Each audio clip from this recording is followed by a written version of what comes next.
Diamonds in the rough. NFL Draft Diamonds. Time to shine.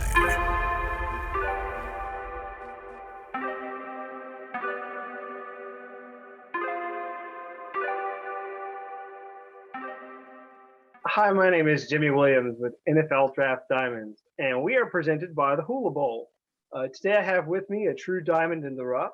His name is Tyreik McAllister. He's a running back out of Charleston, out of West Virginia. So University of Charleston, West Virginia. Golden Eagles. How you doing, sir? I'm good, man. Having a great day. How about yourself? Doing well. I mean, so coming out of Charleston now, I think a lot of guys these days very familiar with maybe perhaps a guy who has made it to the pros, who's playing pro ball for the Colts right now, and Mike Strong. But obviously, a lot of great talent coming out like yourself. Let's get to know a little bit about you. Can you kind of give me a little bit of I don't know, maybe a brief summary if you don't mind? Yeah, I graduated from Ladder High School in 2016. Didn't really get recruited that much because a lot of stuff had happened going into my senior year. So I ended up going to prep school, Palmetto Prep in Columbia, South Carolina. And I played a year there and I did pretty good. And Quinn Sanders, our OC now, he hit me up and he got me recruited down here to come to Charleston. And ever since then, it's been a wrap, man. Yeah, I mean, obviously, again, like I had kind of started out with, I mean, got some good talent there, churning out and really, making waves, at the D2 level in the Mountain East Conference. So,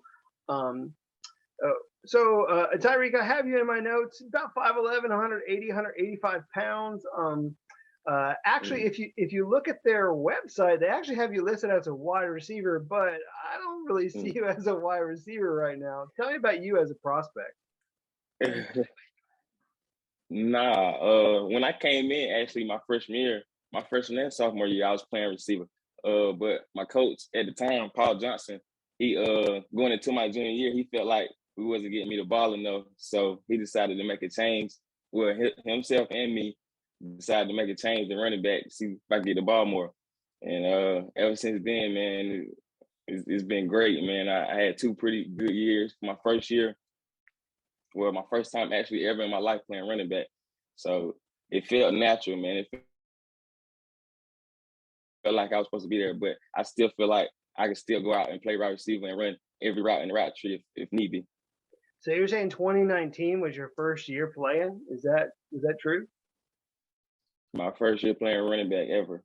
That's wild. And, looking back on that, I mean, you had almost 1,200 yards. You had 1,199 yards in that season.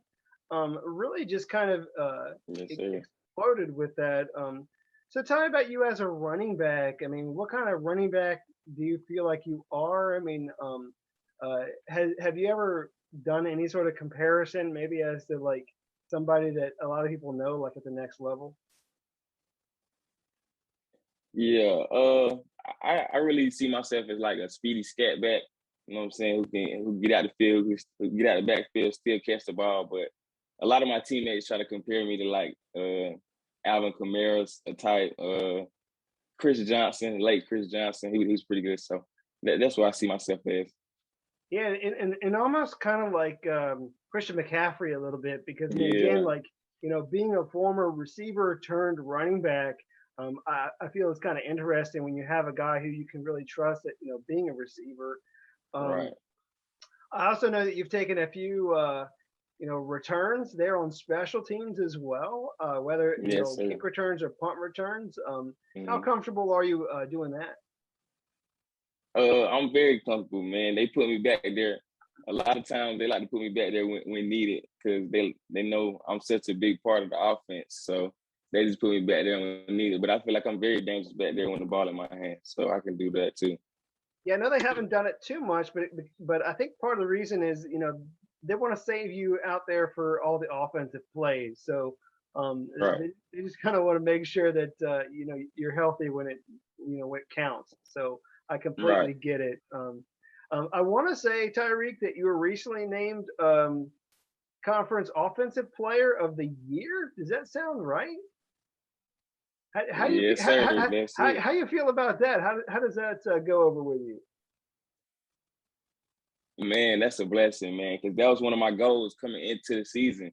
Just I feel like I had a good chance, to be in that conversation, and I did have a little injury that hindered me a little bit during the season. So I felt like I didn't really know if I had did enough. You know what I'm saying? I know I had a pretty good year, but I didn't know if I did enough, to even get it, man. And when my coach called me and told me that I had been named the player of the year, man, it made my day, man. I was so astounded, man.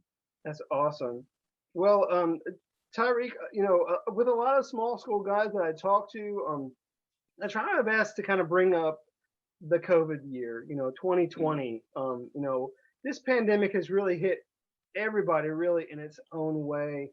But with small schoolers whose complete seasons were completely just taken away, it's obviously a rough, a rough year. So I want to get your take on your 2020, because I mean, obviously you weren't playing games.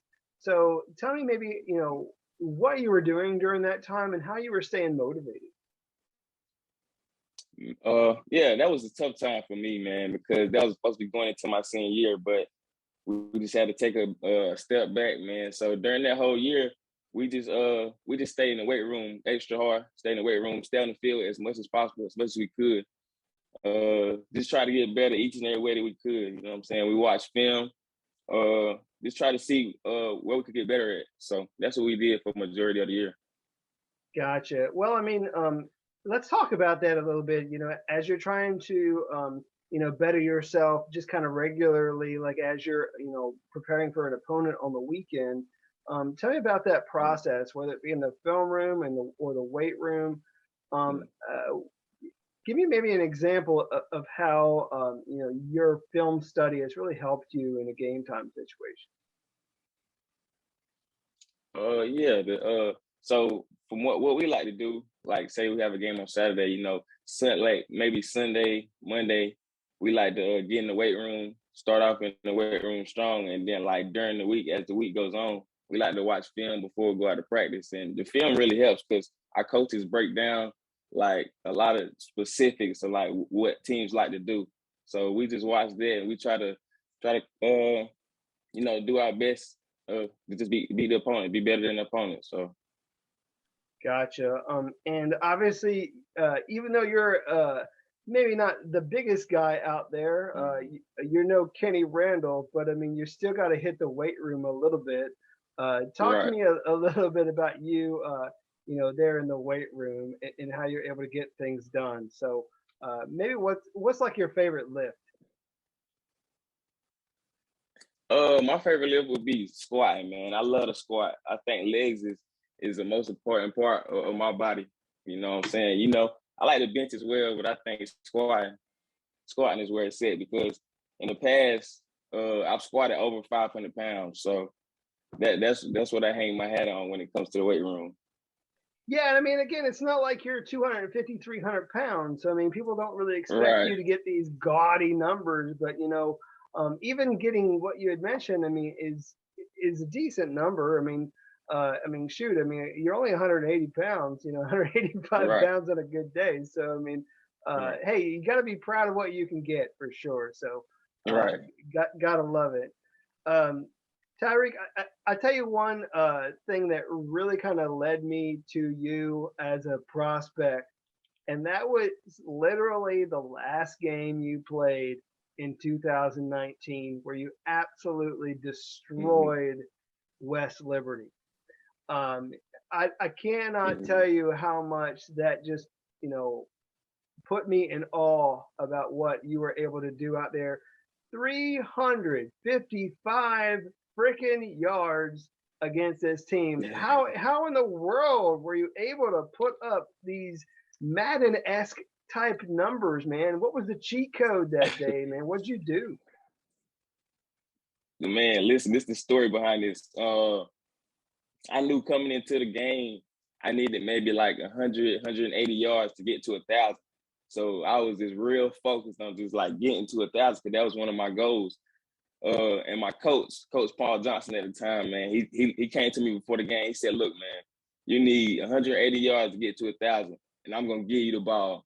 So I like being challenged like that. So anytime somebody tell me they gonna give me the ball, man, and they put it on my shoulders, I love it, man. So because just coming into that game, I had laser focus, man, and I can feel like once I got my first few carries, what type of day it was gonna be, man. I didn't think I was gonna go for 355 yards, which is crazy, but I just knew it was gonna be a good day, man, and we started off good, and it just kept rolling. I mean, that's just kind of wild. I mean, again, you just don't see that. I mean, so like, how many carries did you have that were like over 50 yards? I mean, was it like, or were you like on these long breakaway runs like each and every time? Man, I think at least like maybe 10 to 12 at least, man. But I think I ended the game with like 39 carries. So yeah, man, it was tough, man. That's Nice crazy. game. That's crazy how they fed you so much. I mean, but obviously you were able to completely Right. like dominate. So when you look at all these accomplishments, I mean, obviously having that excellent game, and then of course this year, being named Offensive Player of the Year. Which Mm. one of the, what do you think has been your biggest achievement so far, like throughout your, football, life?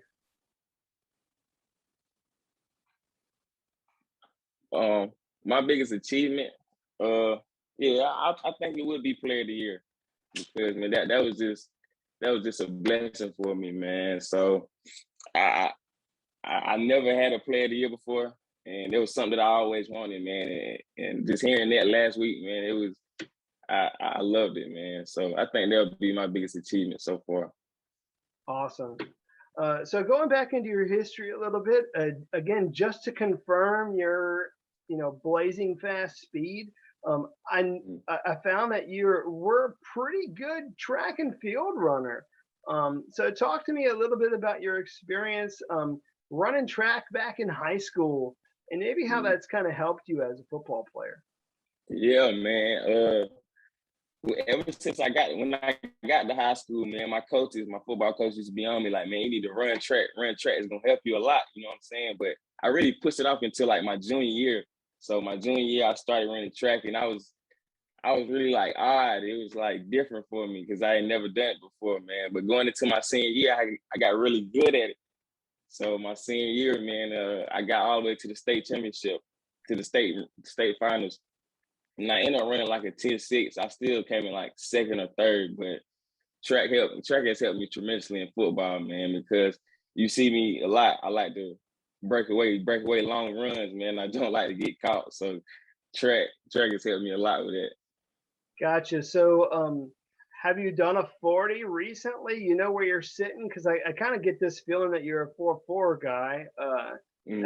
Have you gotten even under that? Like, where are you at these days? Uh, I've I haven't done a 40 maybe in a couple months, like way before the season, but I have like before some of my 40 times I have gotten under a 4.4. Like sometimes I hit 4.39, I've hit 4.36. So yeah, I got there before. So, are we talking laser? Or are we talking like, trigger finger guy? Like, Yeah, like measuring it. it was like trigger finger, but laser I've gotten a 4.4. Laser I've gotten a Awesome. 4.4 before. Awesome. So we're confirming again. We're looking at like a 4.4, speed guy, a guy that All could be right. a wide receiver, a guy that could be a running back or a return specialist. Um, so Tyreek, I want to kind of switch gears a little bit, just to kind of get into maybe some sort of a psychological esque thing with you, figure out like maybe how you would respond to a couple questions. So one of which is to give yourself some advice. I want you to kind of take a moment, go back in time, maybe 4 or 5 years when you were in high school, and maybe just talk to that guy. Give him some advice as to how to get himself through like his college journey. So go ahead and do that. if I was talking to myself 4 or 5 years ago, I tell him, man, just be calm, man, because I know at the time he was going through a lot. Just be calm, man. Everything's gonna work out how it's gonna work out, man. Just keep your head down, keep grinding, keep pushing, man, and just put God first, man. Everything gonna work out how it's supposed to work out, man. Definitely. And obviously there have been a lot of coaches that have helped mold and shape you into the person player that you are. Tell me maybe about one of those coaches and maybe perhaps like the best lesson that you've ever learned from one of them, whether it be from back in high school, there at Charleston, maybe one of your position coaches. What's the best lesson you've ever learned? Man, I had so many coaches from my head coach at Atlanta, Brandon Osmond. He's taught me so much from the coaches here, man. But I think one coach that stick out to me was in high school. My coach, he was like our defensive coordinator, but man, he was like a big mentor for me. Travis Lewis, man. He always told me, man, look, you gonna be the best player on the field no matter what, man. And every day I try to come practice. It don't matter. You can ask these guys, practice games. I try to be the best player on the field no matter what, man. That just stick with me through life. Gotcha. So let's get a chance. I want to meet who this Tyreik McAllister guy is, like outside of football. So tell me something fun. Tell me something interesting. Your hobbies, interests, passions outside of football. Anything else? Anything you got going on that you want to share? So go for it, man. Give me something. Man, I'm like the typical laid back guy, man. I like to play video games, man. I'm a big basketball player. Love to play basketball. But other than that, man, I like to go watch movies. I like movies. I'm a big Marvel guy, man. I love Thor. Thor is one of my favorite characters, man. And I like Marvel. I like to go out to eat. I like to try different restaurants. That's one of my things. I'm a big steak guy. Love to eat steak. So that's just me, man. So definitely trying to put on a little bit more weight there, eating all these steaks. So right. No, I get it. So tell me a little bit about your hometown, man. Tell me about Loudon, South Carolina. I mean, if I were to come visit you there in South Carolina, like where would we have to go? What would we have? What do we have to do? Man, Atlanta is so small, man. We got like one stop like there. Small community where everybody know everybody, man. So if you were to come to Atlanta, man, I'd probably have to take you. I don't know. I'd probably have to take you like 30 minutes down the road to Myrtle Beach, man, because that's probably the nearest place to where it's some attraction there. So I had to take you there, man. Well, hey, nothing wrong with going to the beach, but nice that you're not that far from the beach. It's kind of nice. So, right. All right, bro. As we begin to wrap up, I try and ask everybody this question. It's really just a why question. So, why meaning like, why do you do what you do? Why do you play this game? And who or what motivates you the most? Go for it. Man, I play this game because I love it, man. I fell in love with this game at an early age. My granddaddy, he put the football in my hands, and ever since then, man, I've been in love with the game, man. I ran into some tough roads through my life with the game, but the love's still there for it, man. And I just appreciate everything that everybody ever done for me throughout the game. Just appreciate it. Awesome. And very last question I have for you, Tyreik, is really just, there's obviously some scouts. Maybe they've come to your games or practices. I don't know if you've actually sat down and talked with some of them. But I want you to kind of address all those scouts out there right now and maybe give them your pitch as to why they need to take a chance on you, maybe sign or draft you, bring you in, and what kind of teammate you would be for their program. So go ahead and hit them with your pitch. Man, any team that draft me, man, you getting a hard-working, consistent guy that's going to do whatever you ask of him, man, whether it's special teams, offense, I even play defense. I played defense in high school. So anything you want from me, I can do it, man. So that's it. Well, I mean, obviously, I think I feel like you really even haven't scratched the surface yet. I mean, you told me a little bit ago that you really even haven't been playing running back for that long. But even with just a couple years playing it, like you're really excelling. Obviously, really hit this excellent game that if people want to go back and watch that last game of the year in 2019, you just kind of rip it up, West Liberty. But you're certainly developing into a very interesting prospect that I know has some blazing fast speed, and that I could either put out there on special teams, like returning punts and kicks, or definitely a guy out there that I could use, like on sweeps, on screen passes and stuff like that. I mean, definitely a guy that I know I could use out there for sure. So teams really need to know who you are, man. Again, like I can't stress it enough. So but thanks again, Bud, for coming on and doing this interview with me. All right. No problem, man. I appreciate you having me. Sure. Once again, I got Tyreik McAllister. He's a running back out of Charleston. Thanks again.